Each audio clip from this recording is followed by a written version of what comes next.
Hello, this is Module 4.3 MOSFET DC Characterization. So the coverage of this module is shown here.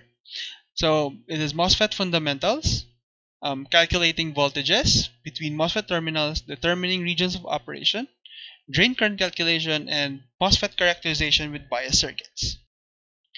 So in this slide, it shows the PMOS and the NMOS transistors symbols.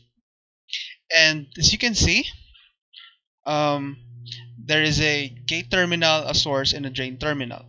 And same here. So what is important when you calculate MOSFET circuits is to discern the voltages VGS and VDS for NMOS and VSG and VSD for PMOS. So due to the oxide present in the gate terminal in MOSFET, so remember that in the physics structure of a MOSFET, there's an oxide here and an oxide there, and an oxide is effectively an insulator. So therefore, gate current is 0. So if gate current is 0, we can say that IS equals ID, same here, and therefore, compared to BJTs, there is only one current to be calculated for MOSFETs. Another thing to note here is to remember the positioning of the arrow, because the arrow defines where the source is for either NMOS and PMOS. So for a PMOS, the arrow is going in, and for the NMOS, it's going out. So guide in solving MOSFET circuits. So how do you solve MOSFET circuits? So the first step is to identify the gate, the source, and the drain terminals. So as I've said earlier, the terminal with an arrow, outward if NMOS and inward if PMOS, is always the source. The other terminal without an arrow is always the drain. And the terminal in between the MOSFET is the gate. So the next step, if you are successful in identifying the terminals, so solve for the important voltages across the terminals of the transistor using fundamental circuit techniques. Take note of the voltage polarities. So remember, the NMOS and the PMOS, they have different polarities when calculating. So remember, VS, VGS, and VDS for NMOS, and VSG and VSD for PMOS. Next step, from the voltages, determine the operating region of the transistor and identify the applicable drain current equation. So if you want to master this part, you can revisit module 4.2 for determining the operating region. So now, just take note of these two. Some problems will give the operating region as given or a required design choice. Take note of this. If the operating region can't be determined, or if you calculated VGS and VDS and they are dependent on some variables and there is no fixed value, assume that the transistor is in saturation and check if this assumption is correct. So we're going to discuss the third sample problem to show this this part of the guide. So the next step is, if you have determined the correct drain current equation, use this equation to solve for the drain current of the MOSFET. So take note of the current direction and parameter units. Remember that there is no current going to or from the gate. Ig is equal to 0.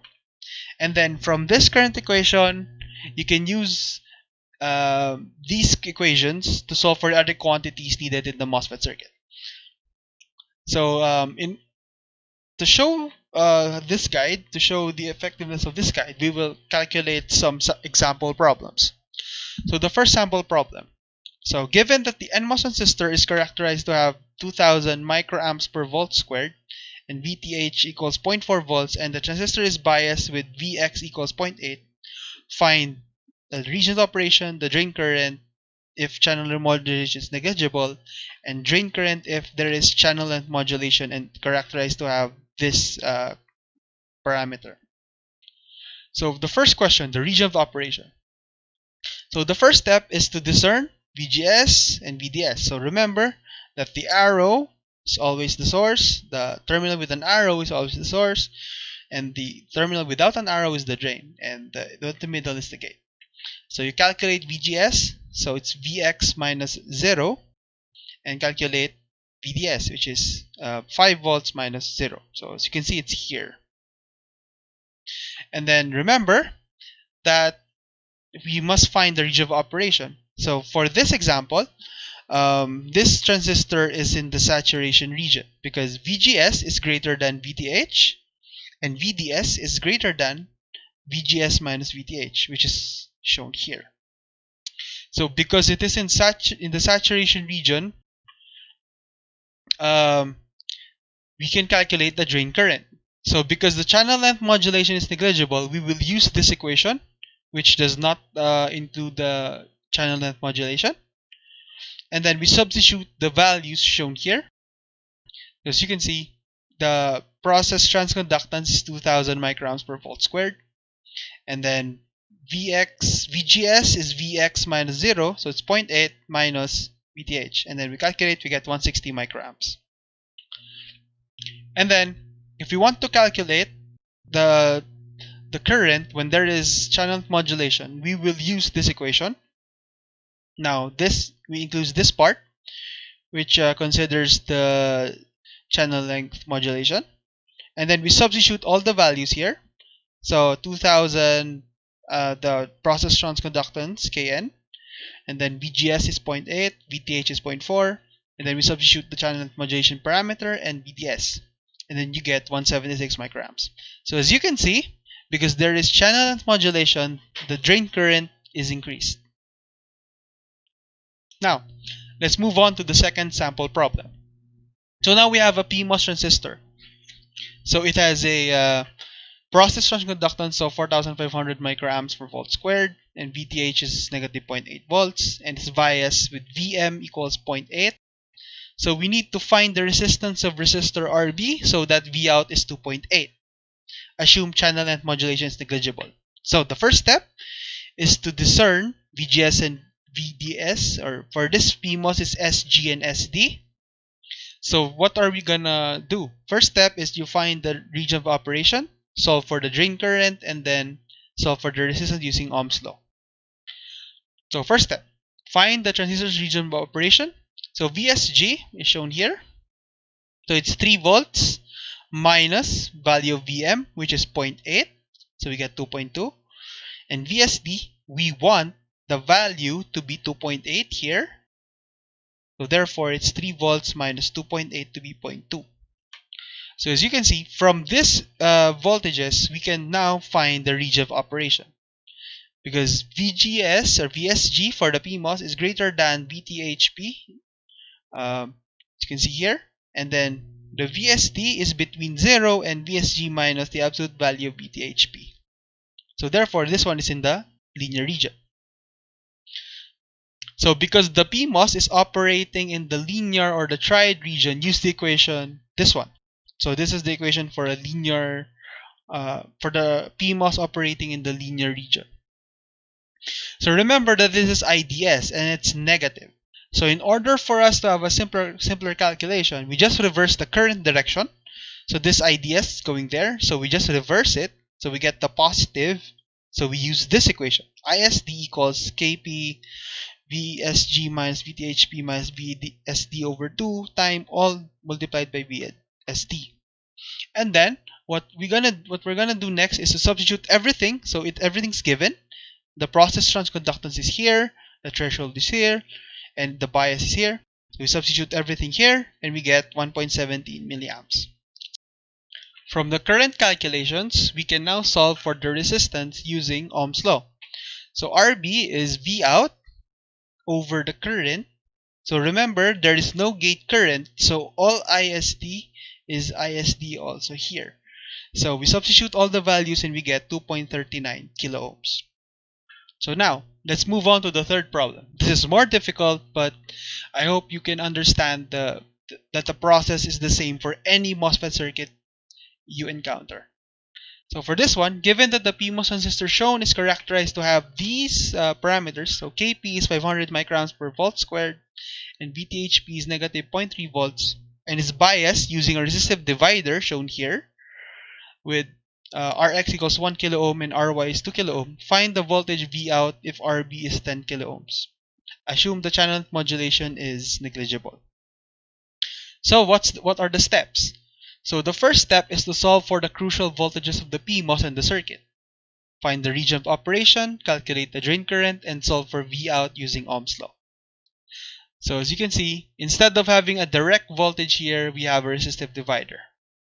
So now, because there is no current going into the gate, so Vm, this one, can be calculated using voltage division because there's no gate current.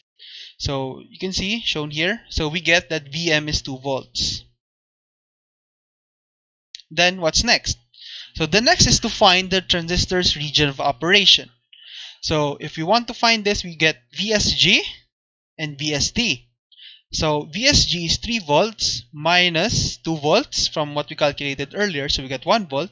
And then VSD is 3 volts minus V out. So now, here's the problem. Because the value of VSD depends on V out, the region of operation can either be linear or saturation. So in cases like this, if the region of the operation of the transistor is not definite in a characterization or design problem, assume that the transistor is in saturation and check the voltage results later if the assumption is true. If the assumption is false, redo the solution with the assumption that the linear is operating in the linear or triad region. So now, because we don't know if this is linear or saturation, we're going to assume first that it is saturation, as shown here. So because we assume that this is in saturation, we're going to use the ideal saturation equation of the PMOS drain current. So channel length modulation is negligible, so this is constant, the constant equation. So we substitute everything. So the process transconductance is 500 microamps per volt squared.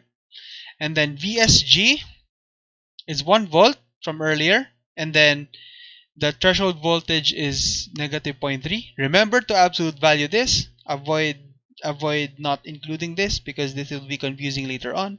And you will get this value, 122.5 microamps. And then we can calculate the voltage using Ohm's law. Because remember, there is no gate current here. Therefore, all the current in here will be the current here. Substitute everything, you will get 1.225 volts. Now, because this answer is from the assumption that the PMOS is in saturation, you must verify this first before you accept it as your final answer. So now, we just redo what we did earlier. So we find the transistor's region of operation. So we get VSG is 1 volt and then VSD is 1.775 volts. So from the saturation requirements shown here, we must check if they are true. So the first one is true. And the second one, 1.775 is actually greater than 1 volt minus negative absolute value of negative 0.3 volts. Therefore, this answer is the correct answer because the transistor is actually in the saturation region. So that ends this lecture.